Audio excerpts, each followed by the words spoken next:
Welcome to the She Did It Her Way podcast, where it's all about making the ultimate leap from your 9 to 5 and building a business and life you love, all while doing it your way. I'm your host, Amanda Boleyn. Let's get started. Hello, my She Did It Her Way listeners. Welcome back to another episode of the She Did It Her Way podcast. Today, I have the pleasure of welcoming on the lovely Tasha Booth, who is an agency owner, coach, and podcaster.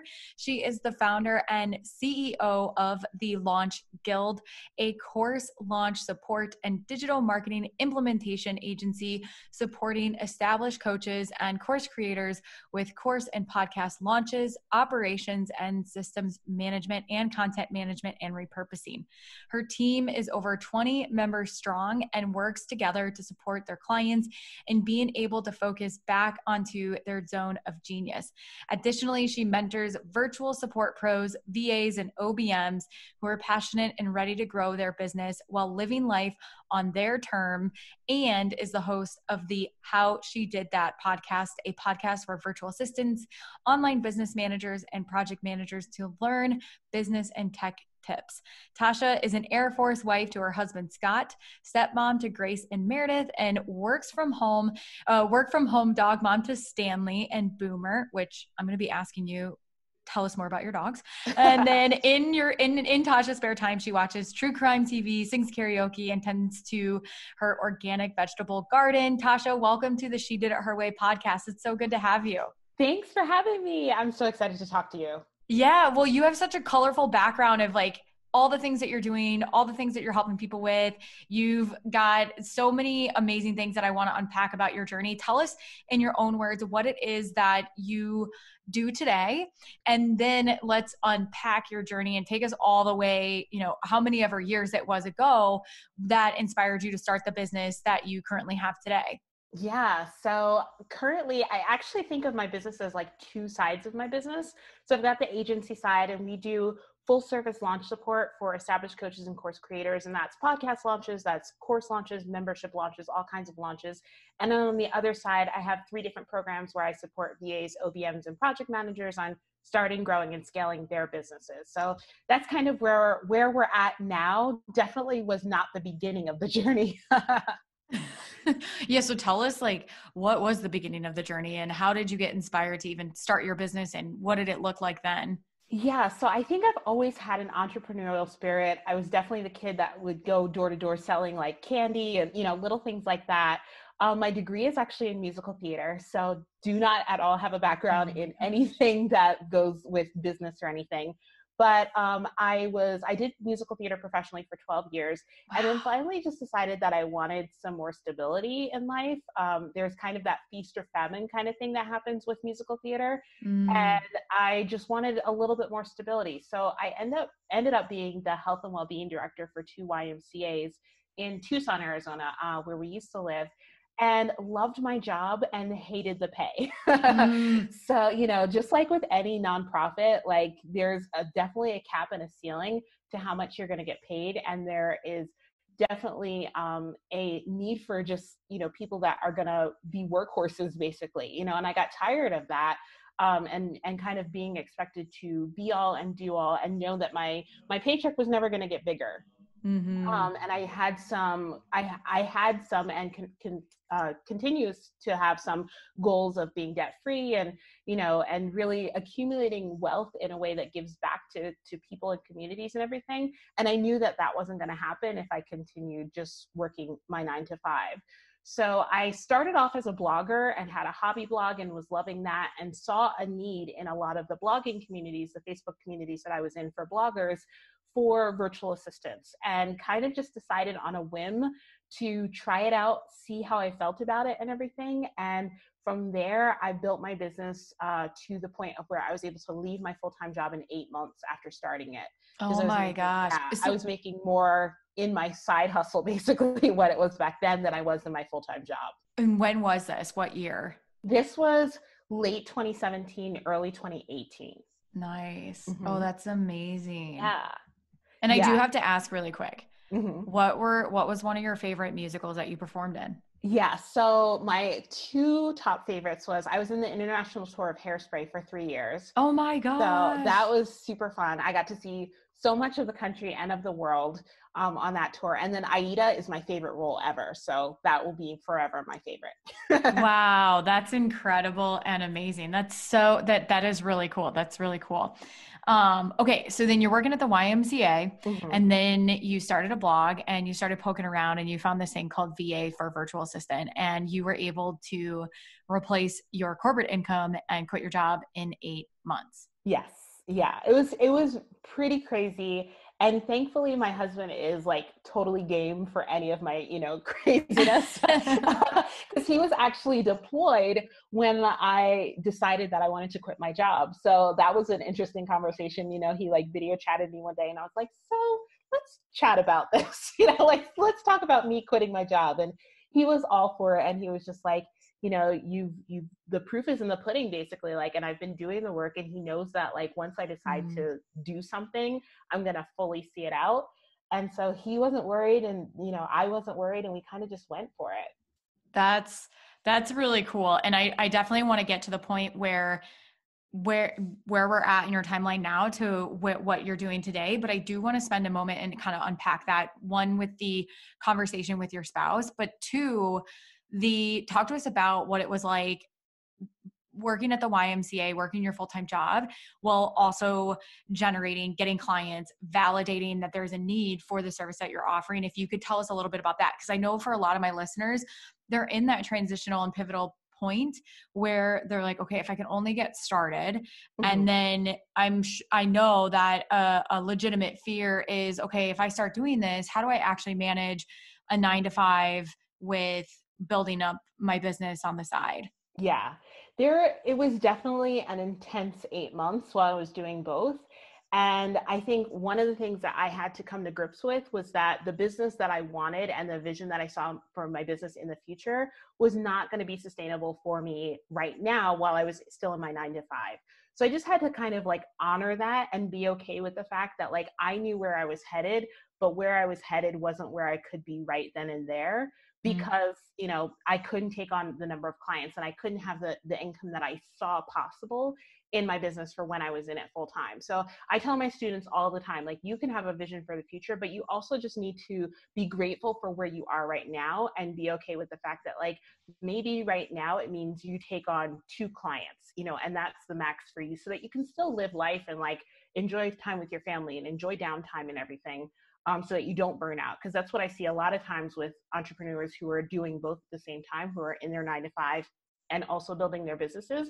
They just get to the point where they're saying yes to so many business related things that like either they're neglecting their 9 to 5, which I don't think is fair for your employer to your employer, or Mhm.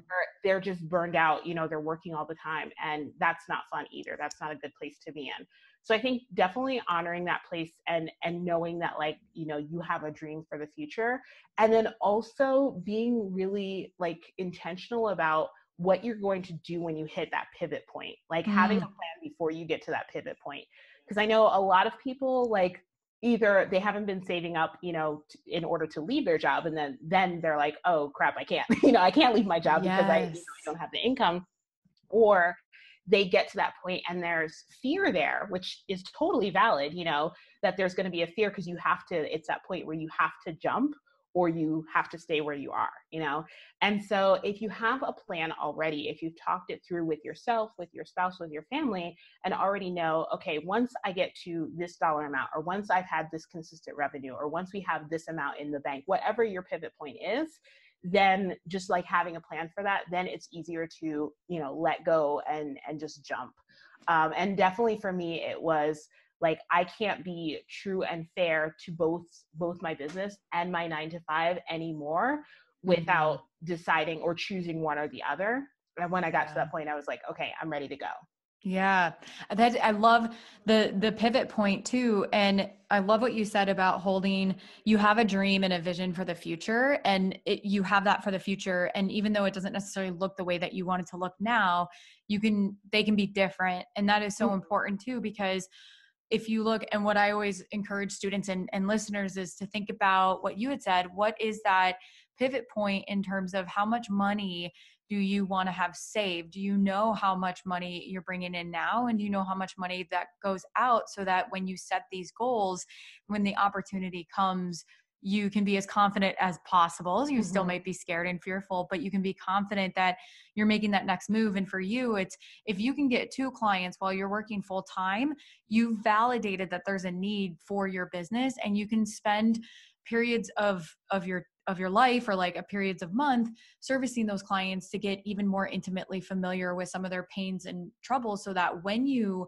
go out on your own, you then don't have this massive bottleneck of your full-time job, but you can then start to go out and even get more clients, so that you can reach your vision and your dream that you had for the future. Yeah, absolutely. Yeah. Okay. So now that happened at the end of 2017, early 2018. You left corporate, you had built up your business. Talk to us about how it's evolved into what it is today, and what was that journey and decision-making process to continue to expand? Yeah. So when I first started, I was definitely a VA that just said yes to every type of business, every service, and quickly realized that that was number one, the fastest way to burn out and hating my business and what I had built.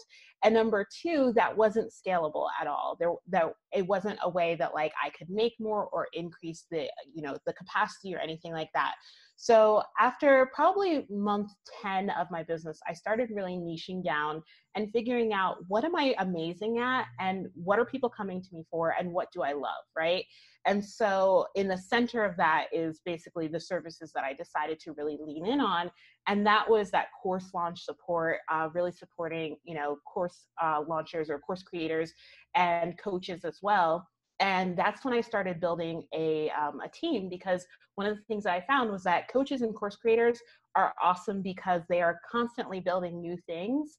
But if I'm the only person supporting them, that doesn't work, because I can't be a graphic designer and a Facebook ad strategist and a copywriter, and all the things that they need.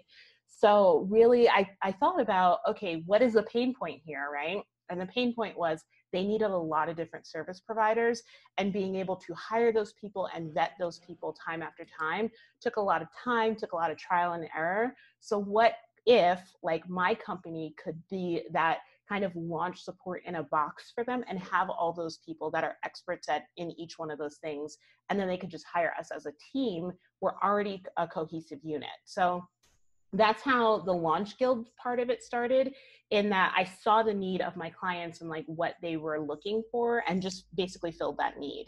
And I started with a team of, I think, 3, and then we just kept growing from there. And this year we've gone from I think we had 15 in the beginning of the year. Now we have 22 team members. Oh my gosh. Mm-hmm. Wow. You guys are busy. Yeah, we're very busy. That's amazing. Yeah. I love it. Congratulations. Thank you. How did the other part of your business evolve and form? I have always loved teaching people what I know. And my mom was a teacher for 41 years, so I think I get it from her. I get it naturally. And I kept getting people that were looking for, to find out how I did the things that I was doing, and wanted to help and support them, but really knew that like, if I wanted to help and support them in an intentional way, I needed to be intentional about building that side of things. So as the Launch Guild started really gaining speed and traction and everything, I hired a director of operations, Shayla Ray, who's my absolute right hand. And that gave me the space to start building out the other side of my business, the coaching side. So started with one program, and then basically it was the same thing again, looked for the need and looked to fill it in the way that I saw best to fill it, instead of the way that other people were. Yeah. So tell me about that. Like, you had found the need, and then you looked for a way to fill it that was unique versus the way other people may have been doing it. So what did you find? What have you found to be the unique selling proposition, and what makes you guys unique? I think definitely on the coaching and the course side, the thing that makes me unique is that I believe in being intentional about setting up your systems and having that foundation before pressing go on starting your business as a VA. And there's a lot of courses out there that are like, set your business up in a weekend, or like $5,000 in 5 days, those sorts of things. And I think that a lot of times, number one, it doesn't work for people. Or if it doesn't work, there's so much overwhelm because they don't have that proper foundation to really hold the whole thing together. And so my approach, while it may be a little bit slower, is definitely one that is more sustainable and more profitable in the long run, because it doesn't require people to have to come back around eventually to the drawing board to get those foundations set up. So that's definitely part of it. And then the other part of it is the balance part of it. Like there, you know, we live in this hustle culture in the online space, and that can work for some people, but I don't think it's sustainable long term. So I really teach about, you know, coming from a place of what do you want and what did you originally want in your business? And the answer is never like, I wanted to work 80 hours a week, right? The answer is always, I wanted more time with my family. You know, I wanted to be able to say yes to more things. I wanted more time with my kids. And so deciding that you're going to make business decisions from that place instead of from a place of like, well, they asked me, so I said yes, you know? That's so good, because I think what you were saying before about the online space, it can really make you feel, if you're not careful, that you're behind, and the only way to catch up is to hustle the heck out of it. And next thing you know, you've got your head down and you're hustling, and you look up and you're thinking, wait, where the heck am I? And Yeah. is this even remotely where I want to be? And starting with the vision that you have for yourself, and then building the roadblocks and setting up boundaries on how to get there, rather than just doing without actually assessing if you're getting to where you want to go. Because if you're not careful, you get into business because you want the lifestyle. And if you're not careful, I find, and including myself in my own journey in the past, that you could find yourself needing to change to fit your business rather than having your business fit you. Yeah, absolutely. Absolutely. And I think so many people do that. And then, you know, then they're like, I don't like this anymore, you know, but Excuse me. if you make every decision in your business from a place of, is this bringing me closer to my goal, closer to the original reason why I started my business, or is this bringing me further away? Then it's so much easier to make decisions that are going to be good and helpful for you in the future. I had a student this morning, we had a Facebook Live in one of my groups, and she was like, oh, I was sick this weekend. I was really sick, so I didn't get to do, you know, the coursework. And she's like, I'm so behind. And I'm like, you were sick. Like you're allowed, you know, you're allowed to listen to your body, to rest. You know, there's no behind. There's exactly where you need to be, and take it at your own speed, or else your body will tell you to, you know, like your body will do it for you. So Right. Well, and it's also the idea and the mindset around, oh, I'm behind. Well, who are you behind to yeah, who? to Right? who? Yeah. Who are you behind to? Who are you not ahead of? I mean, we're the only ones that put self-imposed deadlines and certain restrictions on where we believe and think that we should be. And when we don't meet it, that's when we start to spiral out and think that, oh, we're behind, and then that doesn't do any good. No, none at all. I'm curious, have you found that when you work with your clients on getting clear on what they want and what they want from their business, do you find that people sometimes struggle giving themselves permission and honoring that and saying, like, this is actually what I want, versus feeling like, Absolutely. oh, I should want this instead? Yeah, absolutely. And I think it's because I work 100% with women, you know, so as women, we are used to putting our wants and desires and needs on the back burner all the time anyway. And so that's one of the first things in one of my courses, like we do a meditation around like, what does your ideal day look like? You know, like, what do you do? Like, who are you with? Those sorts of questions, so that they can get that clarity that they really need in terms of like, what do you actually want? And I think that once they have that, and once they have the permission to like dream of that, then it's so fun just watching them like realize what they actually, you know, do want in their lives, and then building the roadmap from there to get that. So good. So good. What is something that now would you recommend, what three succinct pieces of advice you would give yourself, and slash anyone listening to this podcast as they're about to embark in their journey in the early stages of building their business? What is the like three pieces of advice or actionable items you would recommend? Oh, okay. So first of all is definitely decide on your why right away, and like put it everywhere. Name it, put it, like give it to people that you hold yourself accountable to, write it down on a Post-it, everything, because having that strong why is not only going to help you make better decisions from a place of your why, but also is going to be the thing that helps you when things get hard. Because, you Yes. know, it's an inevitability that there's going to be hard times in our business. And so for you to not want to just throw the whole thing away, you're going to need a strong reason to keep going. And your why is your strong reason. So that's definitely number one. Number two is create great systems right from the beginning. So be intentional about creating those systems, creating a structure in your business. And yes, you're going to have to refine it and go back to it over and over again as you increase your business and as you scale. But having some foundations of that is going to help you not have to reinvent the wheel every time you do something. And also when you're ready to start hiring team members, it's going to be so much easier to onboard them because of the fact that you'll have some systems and foundations, you know, in there. And then I think the third one is don't be an island. And I mean that by, like, I know that when I went full-time in my business, the thing that was hardest for me in the very beginning was not having coworkers and like being alone in my house and those sorts of things. And what I did was I did 52 coffee chats in 52 weeks. So I did one coffee chat a week all of 2018. And it was a lot, but at the same time, like it was that people part that I desperately needed. And I have so many friendships that came out of that, like lifelong friendships, and also referral partnerships, you know, that came out of that. And so I think it's really important to get out there into the online space or into whatever community you're a part of in your business and just start talking to people, like people that you think are your competition, like all kinds of people. And then the other side of that, don't be an island, is definitely, I prioritized coaching when I first started. I got my first coach 3 months in, and it's just been a game changer. I've had a coach from 3 months in all the way till now. And I think having somebody that has been there and done that can help support you in making those really important decisions is key. Yes.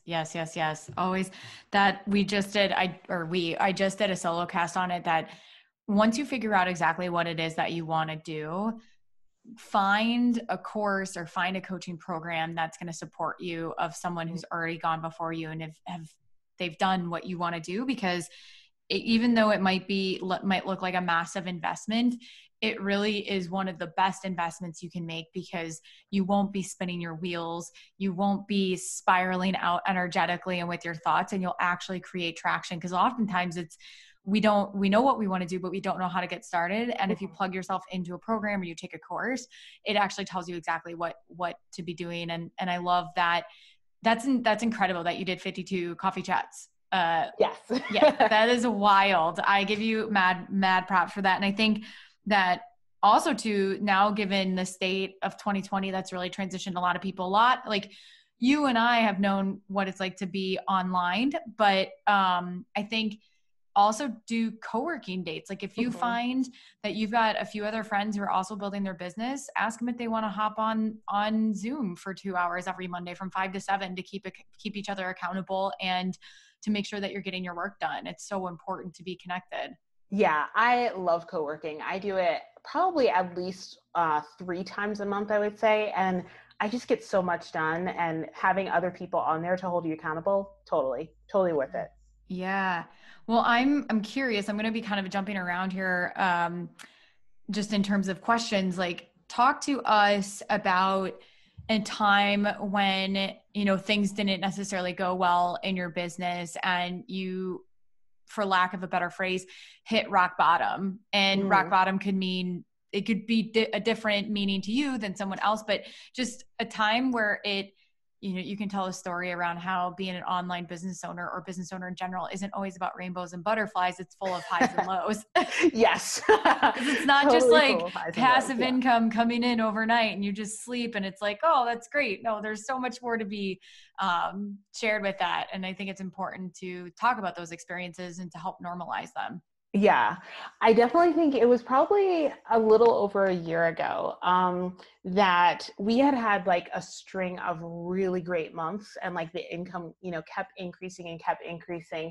And then within like 6 weeks, we had probably 8 clients like terminate for a variety of different reasons. And all of a sudden I realized that we had been so focused on client work that we hadn't been doing any kind of real lead generation, to feed into our pipeline of new clients.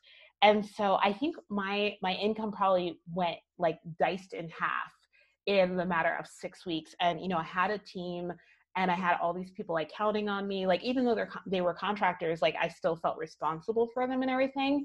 Mm-hmm. And it was, number one, it taught me the value of, you have to be marketing, like, even when you're full and you're like, things are going great, like you have to prioritize, your pipeline of new clients, because you never know. Yeah. And then number two, having that safeguard, like I feel like I didn't have a big enough safeguard in terms of like savings and everything for those lean times. And it really helped me like decide right then and there, okay, I'm never going to feel this way again. That like, if I don't have a good month, if I don't always have good months, that we're out of luck basically. So that was a very hard lesson, and we got through it. Like clearly, we're still around, so we got through it. But yeah, it was a matter of realizing that I hadn't prioritized the right things in the right way. And as most service providers do, I had prioritized my clients' businesses so much that I was putting myself on the back burner, to the detriment of myself and my team. Yeah, that is such a great story and such a great reminder for that. Thank you for sharing. Yeah. What is, I know that something you're currently working on is becoming debt-free before your next birthday and working towards that $1 million year. So talk to us about your goals. Yeah, so I turn 40 next year, which is crazy to me. I'm like, I don't feel like I'm almost 40, but I am. Here we are. And one of the things that, like, I left college with, I think I had like over $60,000 in debt when I left college. And so between that and, being reckless in my 20s with my credit cards and everything, at one point I probably was like $80,000 in debt. And now I'm less than $20,000 in debt. And I just see that finish line, like the light at the end of the tunnel. And I'm like, I'm going to do this. Like, I've got about 6 months from now left to knock that out. And it's just been being really intentional about like, this is my goal, and wanting it and making it a priority. And one of the other things that I think is really important to point out is like, I've kind of been a slow and steady wins the race turtle when it comes to debt, becoming debt free. I know that I'm not a person that does well when it's like an all or nothing. And so during my debt-free journey, or my husband and my debt-free journey, like we bought our dream house, like we furnished it with like, everything that feels good to us and that we want. And like, we could have already been debt-free by now if we had made different decisions. But at the same time, like enjoying life while trying to do, while becoming debt-free has been really important to us. So that's definitely been a big goal. And then on the business side of it, our goal for next year is to have our first $1 million year, which is so fun exciting to say, but so scary at the same time. But yeah, I think we've just been inching along and doing all the right things for the past, 4.5 years of my business. And I know that like we can make that happen next year. Yeah. Okay. I'm so curious. Well, two things about what you had shared. So you had mentioned that your debt-free journey is slow and steady, and that you and your husband made decisions, you bought your dream home, all that stuff. And I love that you share that, because to that point, the whole reason of the podcast is to really elevate that there's different ways of going about, launching a business and running a business. And even in this case, paying down debt. And there are two schools of thought between, okay, throw everything that you have at your debt. And then there's the approach that you took. And I just love that you shared that, because there's so many different ways to look at money. And I think money is we don't get taught in school about money. Yeah. Yeah, totally. And it's so sad, because then you leave, you graduate from high school or you graduate from college and you're like, okay, now what do I do? Right. And it just got to figure it out, and it's taken me a long time to figure out. But what my core why in my business and in my life is the ability to say yes to things. And that means like yes to time with my husband and my stepdaughters and my dogs, like yes to financial freedom means yes to going places and seeing the world. And it's not that I just get to like only pick one of those things at a time.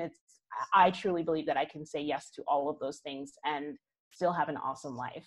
Mm-hmm. That's because you set your vision and then you do everything else around it. Yeah. Okay. Random question. Mm-hmm. I know you had mentioned in your 20s that you had made all these decisions. What would be the most ridiculous money purchase thing you did in your 20s? Oh my gosh. Or even 30s, right? In my 20s, I became a Mary Kay saleswoman, like on a whim. And I think I bought like $1,500 in like Mary Kay to like start my Mary Kay kit. And I think I was a Mary Kay salesperson for like maybe 2 months. Oh my God. You're like, nope, I'm out. I'm like, yeah, this isn't for me. Oh, I love it. And I feel like we could do a whole podcast episode on money and unpack that. And even though going back to school, they might teach us how to, well, back in the day, balance a checkbook. But there's so much more that goes into money and mindset and energy around it too. That is so important. So thank you for sharing those goals. I really appreciate that. Absolutely. What's a typical day look like for you now? How do you structure your days? Is it different from a day to day? Is it different from week to week of a month? What does that look like? Yeah. So Tuesdays and Thursdays are my coaching days. So those are set aside for like all coaching, any kind of coaching with any of my clients. And then I try to do Mondays and Fridays as like CEO days and internal days. So that's why I do a lot of visioning. I do a lot of content creation. Those sorts of things happen on Mondays and Fridays. And then Wednesdays are usually a day to kind of help out my team and to be a support there, to go in and, help them with any tech needs or anything that they need for those sorts of things. So it's consistent week to week for the most part, but every day looks very different. Yeah. Yeah. And do you like have a set amount of hours of work or of work a week, or does it vary? It kind of varies. I'm really big on working with my energy levels. And so I wake up between like 5 and 5:30 most mornings without an alarm. I'm just an early bird. I also go to sleep at 8 p.m. So love it. Love it. It's pretty amazing. And I know there's people listening being like, y'all are crazy. Trust me.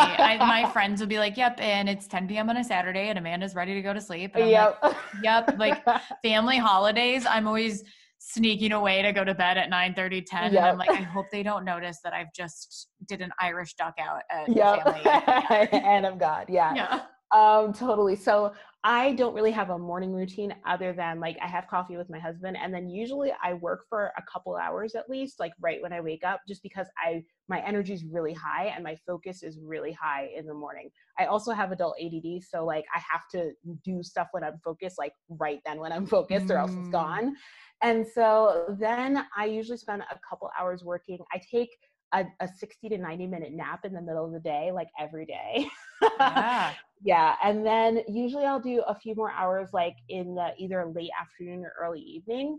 And so I have a really, I would say like unorthodox schedule in that I work when I want to, other than Tuesdays and Thursdays are pretty set because there's their coaching days.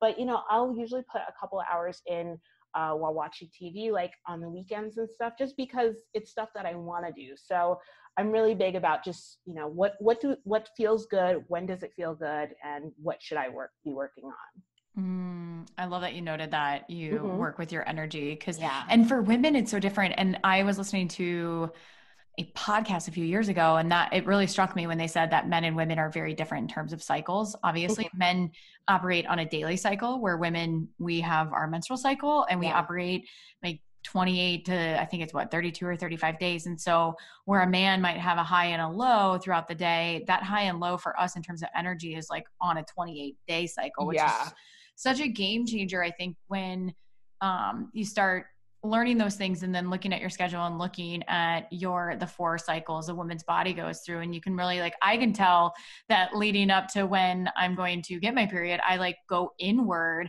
and I don't want to be on social media. I don't want to be out in public. I just go inward. And so paying attention to those natural cycles. I don't know do you do anything like that, or? I don't think I do it, but maybe I do it. You know what I mean? Yeah. But I actually had a client who she would do all of her planning based on her menstrual cycle. And it was so it worked so well for her because she knew when she was going to batch create YouTube videos, and she knew all those things. And yeah, it just made so much sense. That I know the human body is just fascinating. It's so crazy, isn't it? Yeah. Well, listen, Tasha, this has been amazing. I would love to go into a little bit of a rapid fire round where I just ask you questions, or they're meant to be fast and quick, and whatever comes to mind. Tell us, what is your highly recommended business book? Oh, that would be Profit First. Yes. Yeah, Mike McCowitz. So I think I might try to get him on the podcast. I know that we've only had women, but I'm I just love Profit First so much. It's one of the best books ever. Yeah, definitely. Because it helps you create consistency with your inconsistent cash flow every month. Totally. What is something in your life that is a non-negotiable? Definitely spending time with my husband. Yeah. What is one thing where you get your inspiration from? From my mom. My mom is my hero, first of all. I know everybody says that, but she really is. And from the time that I was born, she always would say to me, keep your feet on the ground and your eyes on the cross. And she's a woman of faith. And I just remember that. And just try to do good in the world. Yeah. Go mom, if she's listening to this. Yes. Yeah. Best $100 or less purchase one can make in their business. Dubsado, which is my CRM. So it just does so many things that we need it to do. So definitely. Yeah. What's a favorite quote or mantra that you live by? Who is it? Marianne Williamson. And I'm not going to remember all of it, but it's our greatest fear is not that we are inadequate.